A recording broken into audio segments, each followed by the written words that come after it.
Title: The Shepherd's Deceit.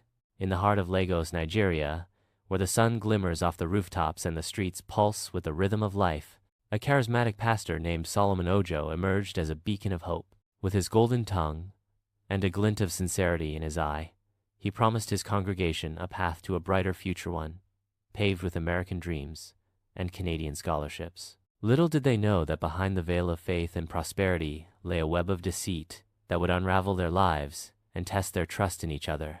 Pastor Solomon was no ordinary pastor. He was a master of persuasion, a man whose presence could silence a room with a single glance. His church, Faithful Harvest Ministries, was a modest building, but every Sunday it overflowed with believers eager to hear his sermons about prosperity, faith, and divine intervention.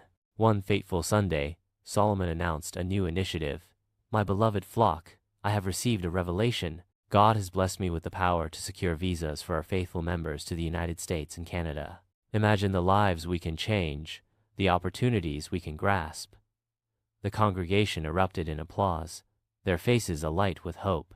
Among them was Mama Nkechi, a widowed mother of 3, whose dreams for her children had always been stifled by poverty. There was also Chijioke, a bright young man with ambitions of studying engineering abroad. Each member saw in Solomon's promise a chance to escape their struggles. As the weeks passed, Solomon began collecting funds for his visa program.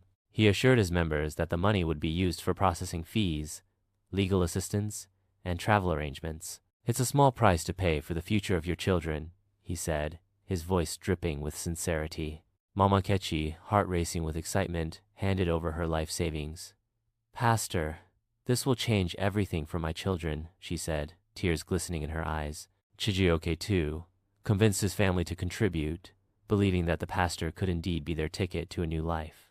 But as the weeks turned into months, the dreams began to fade. Solomon's promises turned into excuses. "The embassy is slow," he claimed, "but I assure you, your children will go to school in Canada." To further cement his control, Solomon announced an extraordinary scholarship program. "I will sponsor our brightest students," he declared. He handpicked a few children, including Chijioke, and told their parents he was investing in their futures.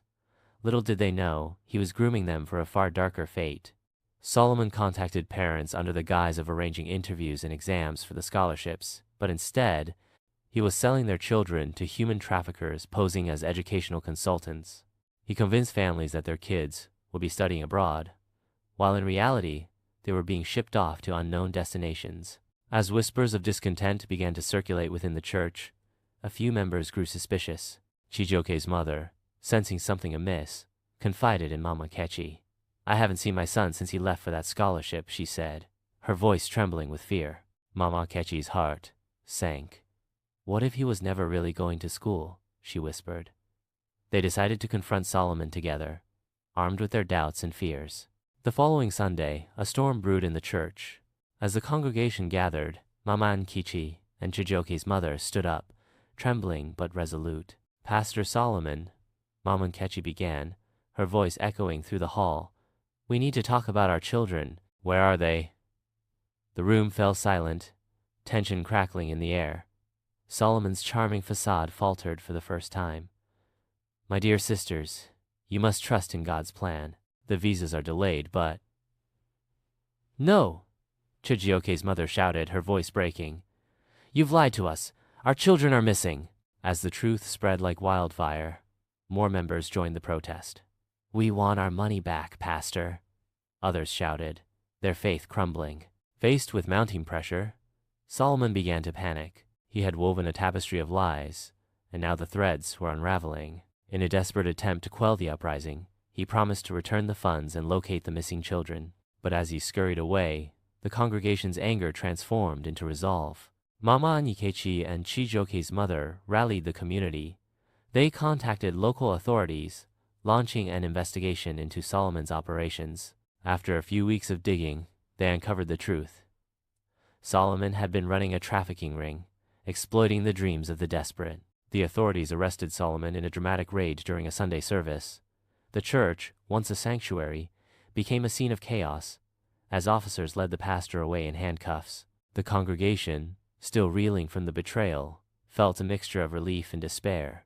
In the aftermath, Mama Nkechi and other parents worked tirelessly to find their children.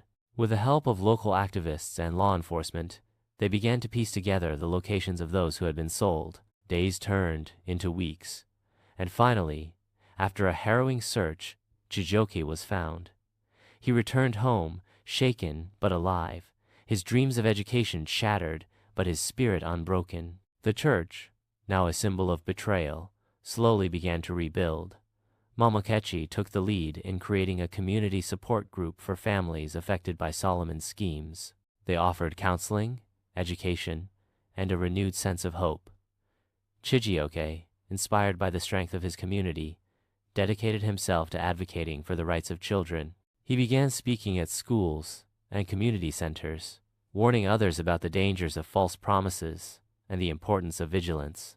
In time, the church transformed from a place of deceit into a sanctuary of healing, where trust was rebuilt, and dreams were nurtured not through false promises, but through genuine support and love. Years later, as Chijioke stood before a new generation of students, he remembered the darkness of the past but also the light of hope that emerged from it. Never let anyone take your dreams, he urged them, but always be wary of those who promise you the world without the hard work to earn it. Mama Nkechi watched from the back, proud of the young man her son had become. The scars of betrayal still lingered, but together, they had forged a new path built on resilience, trust, and the unwavering belief that even in the darkest times, hope could shine through. If you found this story impactful, please like, share, and subscribe for more tales that inspire, educate, and remind us of the strength of community. Your support helps us spread awareness and foster hope for others. Thank you.